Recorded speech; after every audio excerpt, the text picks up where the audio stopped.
네, 생각하는 물리 네 번째 내용은 속력과 가속도입니다. 오늘은 한 세 가지 정도 예제를 보여드리도록 하겠습니다. 이 문제는 지금 공이 언덕 아래로 그림처럼 이렇게 구를 때 공의 속력과 가속도는 어떻게 되느냐? 공의 속력은 A번은 공의 속력은 증가하고 가속도는 감소한다. 두 번째는 공의 속력은 감소하고 가속도는 증가한다. 세 번째는 둘 다 증가한다. 둘 다 감소한다. 둘 다 변화가 없다. 여러분은 이 공이 언덕 아래로 굴 때 속력과 가속도가 어떻게 된다고 생각하십니까? 다 생각을 하셨나요? 너무 쉬운가요? 이 문제는 먼저 물체가 이렇게 자유낙하할 때, 물체가 그냥 가만히 물체를 두면 물체의 가속도는 얼마라고 하죠? 물체는 그냥 중력 가속도로 이렇게 떨어지게 됩니다. 중력 가속도의 크기는 보통 우리가 9.8 m/s 의 제곱 이렇게 얘기를 하죠. 그런데 이 물체가 자유낙하하지 않고 이렇게 언덕을 만들어주면, 이 언덕을 만들어주면 물체는 언덕을 따라서 이렇게 내려갑니다. 연직 아래로 내려가지 않고. 근데 이 물체가 내려갈 때는 완전히 중력에 의해서만 내려갑니다. 다만 언덕으로 경사를 만들어줬을 뿐입니다. 그러니까 이 가속도는 중력 가속도를 온전히 다 가지고 가지 않고 중력 가속도의 일부만 가지고 가게 됩니다. 그래서 위에서의 A는 G지만 아래에서 두 번째 언덕에 있을 때의 A는 G와 같지 않습니다. 어떻게 되냐면 중력 가속도는 여전히 아랫방향으로 작용하는데 물체는 언덕을 따라서 내려가니까 운동하는 방향으로 가속도가 만들어질 테고, 요 중력 가속도의 이 경사면의 나란한 성분만 우리가 살아남고, 중력 가속도를 경사면의 수직한 성분과 나란한 성분으로 우리가 나타낼 수가 있는데, 이게 수직한 성분은 면의 수직한 이 점선의 성분은 이 물체의 운동에 가속도에 영향을 주지 않습니다. 그러니까 이 가속도는 이 G를 온전히 가져가는 게 아니고 G의 일부만 가져가게 됩니다. 이해하셨나요? 그래서 실제 가속도의 크기는 G보다 화살표가 좀 줄어들게 됩니다. 제가 경사면을 조금 더 완만하게 하면 이때는 가속도가 물체가 진행이 경사면을 따라서 운동하지만 이때 가속도의 크기는 보통 화살표의 길이하고 비례한다고 생각하면 되는데, 이때도 마찬가지로 중력에 의해서 물체가 내려가지만 중력 가속도의 전체를 다 활용하는 게 아니고 중력 가속도의 일부만 우리가 이렇게 직각삼각형으로 이렇게 그려보면 이 경사면의 수직한 성분이 조금 더 늘어나고 그 다음에 이 수평한 성분이 더 줄어들게 됩니다. 다시 말해서 경사면이 조금 더 완만해지면 가속도의 크기가 조금 더 줄어듭니다. 그렇죠? 그래서 우리가 경사가 가파를수록 가속도가 이렇게 증가한다고 얘기를 하고, 또 반대로 마찬가지로 이제 경사면이 완만할수록 가속도는 감소한다 이렇게 얘기를 합니다. 속도는 어떤가요? 속도는 가속도 곱하기 시간인데, 속도의 크기는 가속도가 이렇게 일정할 경우에 처음에 물체가 어떤 가속도로 내려갈 때 요 순간에 물체의 속도가 V라고 하면, 이제 어떤 시간이 경과하면 가속도 A에다가 시간을 더 곱해줘야 되잖아요. 그래서 물체가 요만큼 내려오면 속도는 가속도에다가 시간을 더 곱해준 거니까 요 위치에 있을 때보다 속도가 더 증가하게 됩니다. 그렇죠? 제가 요 경사면을 아주 가파른 경사면에 완만한 경사면을 붙이게 되면 가속도는 감소를 하게 되지만 속도는 또 감소하나요?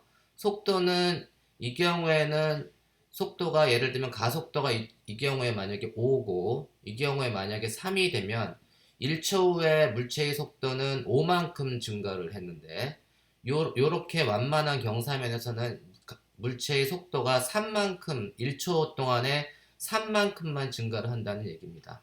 그래서 속도의 증가량이 조금 줄어들었을 뿐이지 속도가 감소하진 않습니다. 그렇죠? 그래서 우리가 가속도는 경사가 완만하면 가속도는 감소하지만 속도는 여전히 증가를 합니다. 다만 증가량이 조금 둔화됐을 뿐이지 속도는 여전히 증가합니다.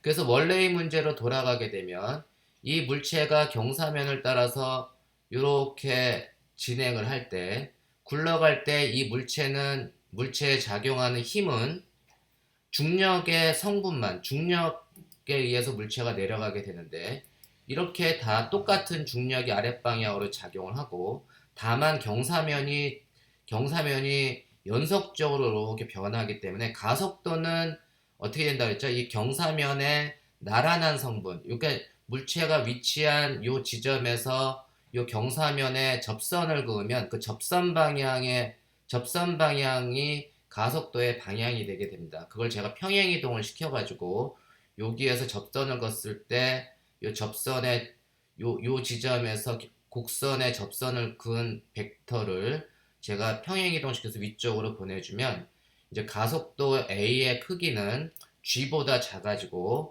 그중 일부는 이제 수평 방향의 성분은 물체를 내려가는데 이 그 점선이 역할을 하지 않고 요 가속도만 이제 역할을 하는 거죠. 그래서 A가 이 경우에 이제 G보다 작아지고 여기서의 좀 더 내려왔을 때 경사면이 또 완만해졌죠. 그 완만해졌을 때 가속도는 조금 이 경우보다 조금 더 줄어들게 될 겁니다. 그죠?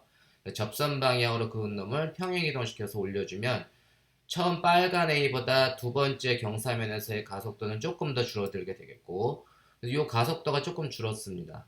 또 거의 밑으로 내려왔을 때도 여기서 접선을 그으면 그 가속도의 길이는 조금 더 줄어들게 됩니다. 그래서 녹색은 파란색보다 작아지고 이제 그 이 면의 접선의 수직한 성분은 점점 커지고 그래서 가속도는 시간에 따라서 점점 줄어들지만 속도는 계속 증가한다고 했죠. 이 기울기가 위로 올라가지 않는 한은 속도는 점점 증가합니다. 다만 속도의 증가량이 좀 둔화될 수는 있지만 속도는 줄어들지 않습니다. 그래서 결과적으로 공의 속력은 증가하고 가속도는 감소한다는 게 이 문제의 정답이 되겠습니다.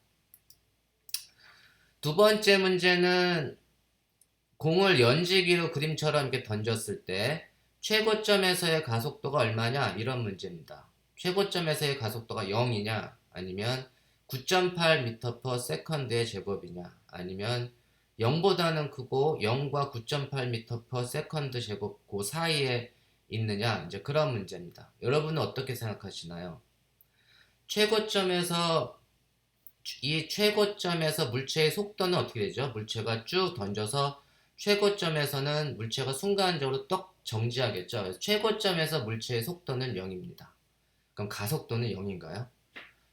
최고점에서 물체의 속도가 0이 됐지만 이 물체는 던졌을 때 공이 이 공기 중에서 이 공간에서 위에서 운동할 때는 완전히 중력에 의해서만 움직이죠. 근데 중력에 의해서만 움직이기 때문에 이 물체의 가속도는 아랫방향으로 중력 가속도를 받습니다. 늘 중력 가속도를 받습니다. 그러니까 이 물체가 어디에 있던지 간에 물체가 공기 저항이 없으면 이 물체가 어디 있던지 간에 늘 9.8m/s의 제곱의 가속도를 받게 됩니다. 그래서 비록 물체가 이렇게 정지하는 순간에도 이 물체는 힘이 작용을 하게 됩니다. 이해하셨나요? 우리가 가속도라고 하는 거는 속도의 시간 변화량, 속도가 가속도 곱하기 시간이라고 했는데 가속도는 속도의 시간 변화량입니다. 그래서 보통 어떤 물체의 가속도는 단위 시간 동안의 속도의 변화량인데 예를 들면 처음 시간에서 나중 시간을 뺀 게 델타 t고 처음 속도에서 나중 속도를 뺀 게 델타 v라고 이렇게 하는데 이 경우는 이제 가속도가 일정한 경우잖아요. 가속도가 이제 일정한 경우 보면 우리가 이러한 그 가속도가 속도의 시간 변화량이라고 하는 사실로부터 제가 이렇게 한번 질문을 해볼게요. 요 최고점, 바로 최고점에 도달하기 1초 전의 속도, 1초 전의 속도는 어떻게 될까요? 혹은 지금 그림 문제에서는 1초 전의 속도를 계산하시오. 속도가 어떻게 되나요? 1초 전의 속도는 그렇죠. 9.8m per second입니다. 왜냐하면 가속도는 속도의 시간 변화량이기 때문에 최고점과 1초 전 사이에 시간 변화량이 1초 동안에 1초 전의 속도가 있고, 그 다음에 최고점에 도달했을 때의 속도 마이너스 1초 전의 속도를 1초 동안 나눠준 게 가속도잖아요. 근데 가속도는 우리가 9.8 미터 퍼 세컨드의 제곱으로 일정하고, 그 다음에 1초 전의 가속도는 9.8m per second의 제곱이지만 방향은 아랫방향으로 작용해서 제가 방향을 고려해서 이제 마이너스를 붙여준 거고, 최고점에서 물체의 속도는 0 빼기 1초 전의 우리가 계산하고자 하는 1초 전의 속도를 v라고 하면 v는 마이너스 마이너스로 상쇄되고 9. 플러스 9.8m per second 1초 동안에 1초 전에 이 물체의 속도가 9.8m per second가 됩니다. 1초, 그럼 최고점에 도달한 후에 1초 후에 물체의 속도는 어떻게 될까요? 1초 후에 물체의 속도는 똑같이 크기는 9.8m per second의 제곱이지만 부호는 마이너스입니다. 플러스 부호는 운동하는 방향이고 위로 올라간다는 얘기고, 마이너스 부호는 내려간다는 얘기입니다. 이해하셨나요? 그래서 우리가 가속도는 속도의 시간 변화량이다 라는 것을 여러분들이 잘 이해하시기 바랍니다. 이 그림은 이 필름이에요. 영화 필름인데 낙하하는 공을 이제 카메라 필름으로 쭉 시간에 따라서 이제 촬영을 한 건데, 그게 낙하하는 공이 이제 아래쪽으로 시간에 따라서 뭐 0초 후에, 그 다음에 뭐 1초 후에, 2초 후에, 3초 후에, 4초 후에, 5초 후에 가는데, 공이 이제 낙하하면서 간격이 어떻게 되는 걸까요? 그 필름이 간격이 조금 더 벌어지는 것 같은 느낌이 드나요? 아래쪽으로 갈수록 속도는 점점점 증가하고 가속도도 가속도도 이제 일정하죠. 가속도가 이제 속도가 점점점 증가하니까 가속도는 속도의 시간 변화량인데, 속도가 점점점 증가하면 가속도가 이제 아랫방향으로 이게 지금 작용을 한다 이렇게 얘기를 합니다. 그래서 이 필름의 경우는 가속도가 아랫방향으로 작용을 하는데, 우리가 이 필름을 거꾸로 돌리면 여러분들이 이제 한번 상상을 한번 해보세요. 필름을 시간을 거꾸로 돌리면 공이 이제 올라가는 거죠. 공이 이제 올라가는 걸 상상을 하면 그때 가속도의 방향은 어떻게 될까요? 지금 공이 내려갈 때 가속도의 방향은 아랫방향인데, 시간을 거꾸로 해서 타임 리버설을 해서 필름을 거꾸로 돌리면 가속도의 방향은 위쪽 방향인가요? 여전히 아래쪽 방향인가요? 좀 헷갈리시나요? 한번 볼게요. 우리가 공을 시간에 따라서 이제 낙하를 시키는데, 제가 편의상 중력 가속도를 9.8이 아니고 10m per second의 제곱이라고 할게요. 그럼 중력 가속도라고 하는 건 뭐냐면 단위 시간 동안에 1초 동안에 속도가 10m per second씩 증가한다 이런 얘기입니다. 그게 등가속도의 개념입니다. 1초 동안에 속도의 변화량이 10m per, 조금 전에 했죠. 속도의 변화량이 10m per second씩 증가한다. 그래서 물체를 낙하하면 1초 후에 10m, 2초 후에는 20, 3초 후에는 30m per second, 4초 후에는 40m per second, 5초 후에는 50m per second로 속도가 점점 증가합니다. 그래서 가속도도 나중 속도 빼기 처음 속도니까 이거 양의 값이죠. 처음 1초 동안에는 플러스 10, 그 다음 1초 동안에도 플러스 10, 그 다음 1초 동안에도 플러스 10. 가속도가 점점 플러스, 그래서 이게 플러스로 해서 제가 이제 이게 이제 플러스의 개념을 아랫방향이라고 이제 얘기를 하겠습니다.